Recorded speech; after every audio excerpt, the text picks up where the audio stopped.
Saturday college basketball here. We're going to talk some under the radar, unrated plays here for you for Saturday, February 28th. Don't forget about the free $60 account.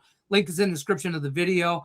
Click the link, take you right over to the website, docsports.com/free60. You can use that 60 on either one of these handicappers premium plays over at the website. We're going to go over, we're going to start with Robert first. We got Texas +3 at Texas A&M.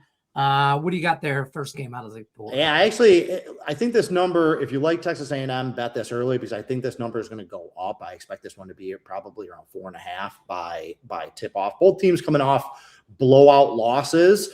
Texas has actually lost 2 straight, so the bloom is kind of coming off the rose there. Like, they made their run to get themselves in the bubble conversation, but they're not playing any defense right now. The underdog has gone 6-2 against the spread in the last 8 between these guys, so that's reason for hope for Texas. But A&M won the first meeting on the road. I think that they're a little bit of a better team, and like I said, Texas they're just not stopping people right now, and I don't like betting on underdogs that can't get stops consistently. So I kind of like A&M there. There you go. I agree. You can get.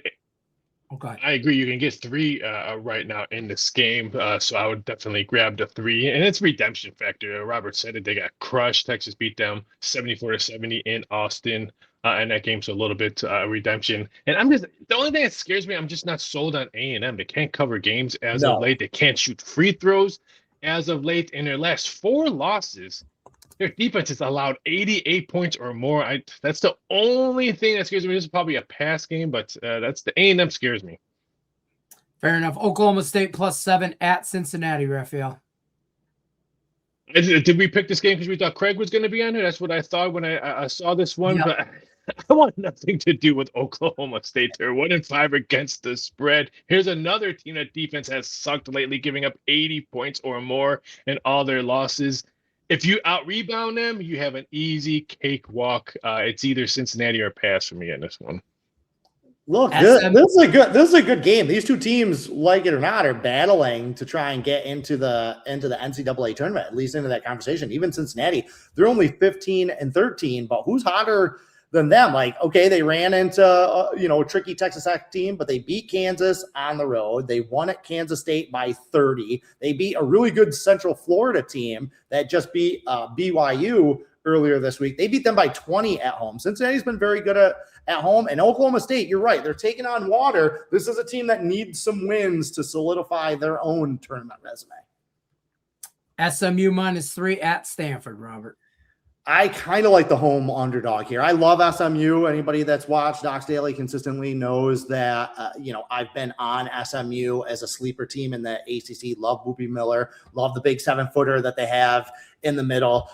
They just really haven't been that good on the road, though. They're just 2-7 straight up in their last 9 road games. They just lost at Cal. They lost at a bad Syracuse team last weekend. And Stanford has been kind of spry at home. They beat Louisville at home. They beat North Carolina at home. They almost beat Clemson.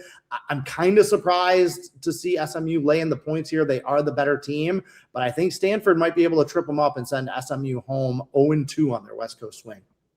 I guess it is Wednesday because I am totally opposite on this one. I don't like Stanford at home. They've lost 3 of their last 5 games at home, and 2 of those games were by double digits, Cal and Duke. And that Duke game was like, 88-50 or something like that? They do that. Duke does that to everybody, though. I know, but it has to get in your head that your home field has not been holding. So I think SMU the much better team here, even though they've dropped back-to-back road games. I just think they're the better team here. Fair enough. Grand Canyon +10 at Utah State, late game. You know we like those Mountain West late games, Raphael. Slopes. Yeah, right? The best name. How do you not like the Grand Canyon Lopes? I mean, I still have to get a T-shirt on that one. Lopes beat Utah State in Phoenix already this year, so it's going to be very interesting. If it goes past 10 on this one, I know Utah State's still holding on in the Mountain West, but San Diego State, who had the big win the other day, man, I don't know. Utah State has not looked good. They've looked vulnerable. They dropped back-to-back games, especially on the road. Nevada beat them pretty easily. And Nevada shot horrible from the free throw line in that game and still won. And San Diego, we always talk about the San Diego State game. This one's a tough one. I'm going to look at the Lopes plus the points. I don't know. I think that after back-to-back losses, I think Utah State is not going to be messing around. They're a different animal in their home gym. They were overrated. Like, I think if we look back over the last 10 years, I think Utah State is the best team in the Mountain West. But if we look back at like the best team in the Mountain West over the last 10 years, this is probably the weakest. Like the Mountain West, I don't feel like talent-wise is as strong as it has been in recent years. So I don't love this Utah State team. The only problem with Grand Canyon is that they play such a slow, deliberate style that it's tough to extend that lead. It's tough to get past double digits with them. But just from a talent and motivation standpoint, everything here is telling me Utah State. It's kind of like the Arizona game. That Arizona game against Kansas, that's going to be a double-digit spread. That's decidedly a top 25 game. But same type of thing. Like, we're going to be tempted to take Kansas just because of the points. I don't know, man. Arizona in their own gym is a different beast. San Diego State +3 at New Mexico. What do you got, Robert? Yeah, San Diego State coming off that really big win. New Mexico coming off that loss to Nevada. I respect the hell out of the Pit. The Pit in Albuquerque, where New Mexico plays, it's one of the toughest venues in the country to get a win. The home team has dominated this series, going 7-3 straight up in the last 10. The favorite has been the play, covering 4 out of 6. New Mexico has been the play, covering 6 out of 8. For all of those reasons, I like San Diego State. I actually just think that they're the better team. I like Brian Dutcher in that underdog role. San Diego State doesn't catch points very often, even on the road in the Mountain West. Anytime they do, my ears perk up. Oregon State +16.5 at Santa Clara, Raphael. This is the one 16.5. We're talking about this game, even though Santa Clara so mad. is coming off a horrible loss to St. Mary's, which I had the team total under in that game because I know they scored over 60 points. But before coming into the game, St. Mary's hasn't allowed 60 points or more in 6 home games.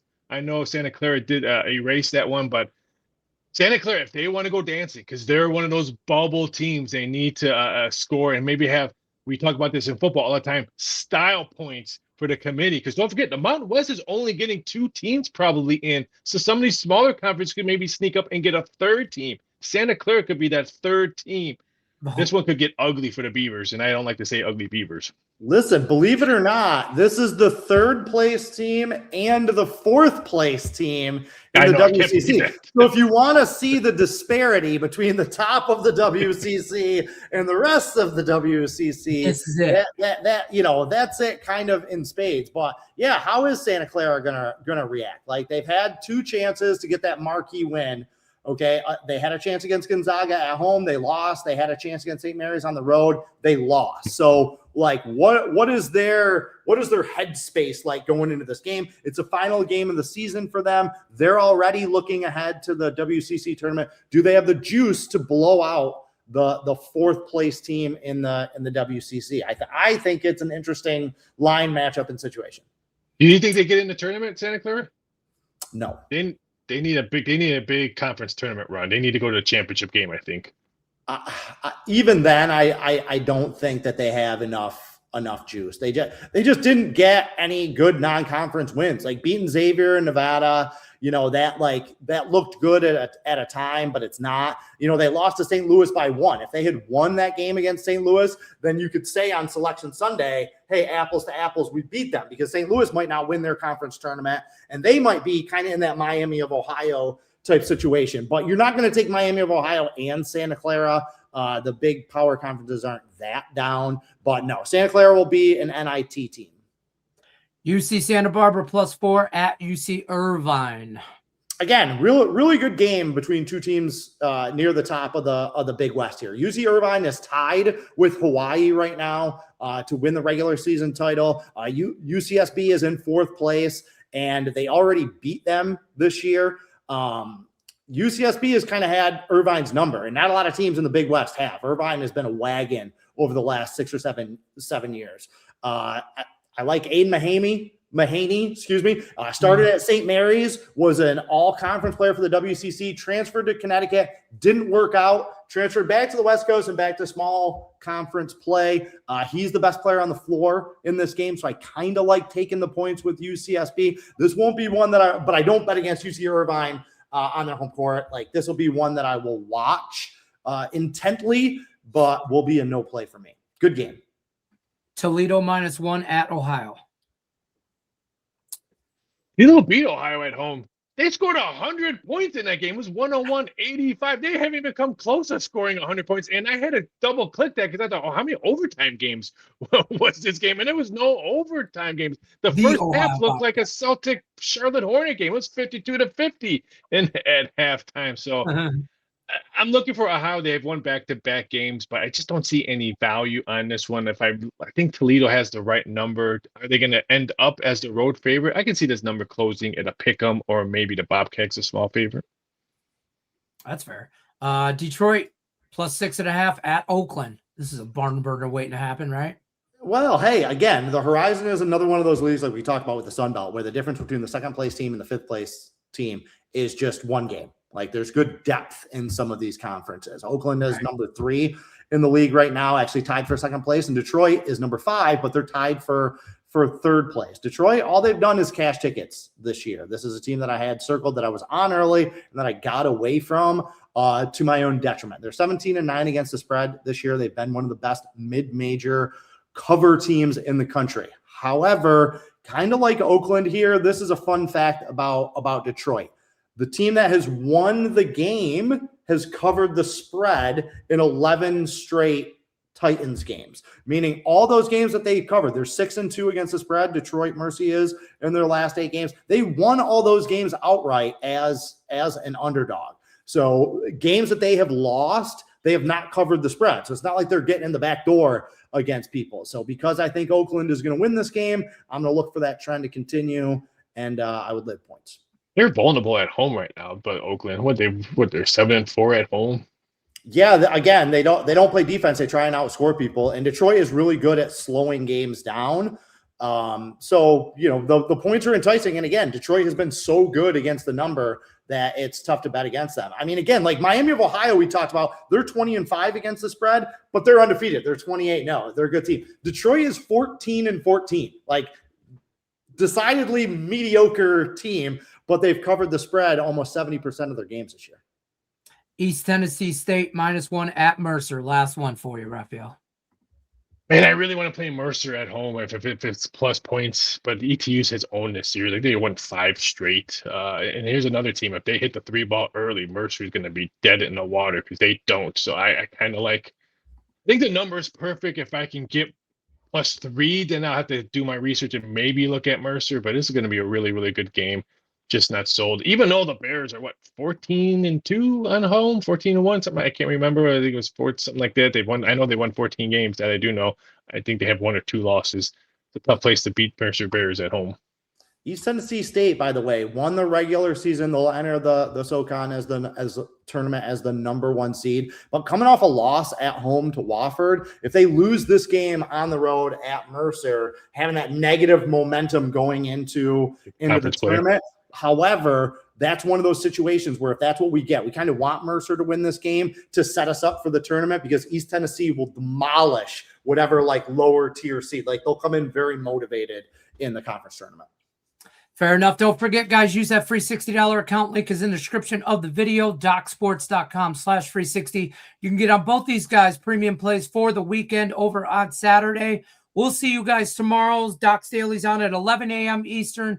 Otherwise, we'll be back Monday. Good luck unless you're against us.